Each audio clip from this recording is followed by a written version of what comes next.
যখন সাধারণ মানুষের জীবন কার্যত অতিষ্ঠ, তখন মানব সেবার বার্তা নিয়ে এগিয়ে এলো সেবা ভারতী সংগঠন।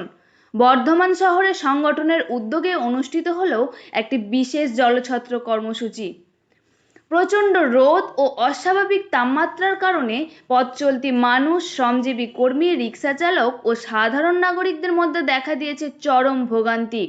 এই পরিস্থিতিতে তৃষ্ণার্ত মানুষের হাতে পানীয় জল ও শরবত তুলে দিয়ে কিছুটা স্বস্তি দেওয়ার উদ্যোগ নেয় সেবা ভারতী সংগঠন। সংগঠনের সদস্যরা জানান, জলই জীবন, এই ভাবনাকে সামনে রেখেই তাদের এই মানবিক উদ্যোগ। গরমের দিনে সামান্য এক গ্লাস জলও একজন মানুষের কাছে অমূল্য হয়ে উঠতে পারে। তাই সমাজের প্রতি দায়বদ্ধতা থেকেই এই কর্মসূচির আয়োজন করা হয়েছে।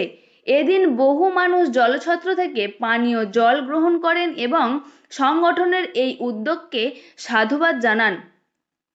উপস্থিত নাগরিকদের মতে প্রচণ্ড গরমের সময় এই ধরনের সামাজিক ও মানবিক কর্মসূচি মানুষের পাশে দাঁড়ানোর এক উজ্জ্বল দৃষ্টান্ত। সেবা ভারতীর পক্ষ থেকে জানানো হয়েছে, আগামী দিনেও বিভিন্ন সমাজসেবামূলক কর্মকাণ্ডের মাধ্যমে সাধারণ মানুষের পাশে থাকার চেষ্টা অব্যাহত থাকবে।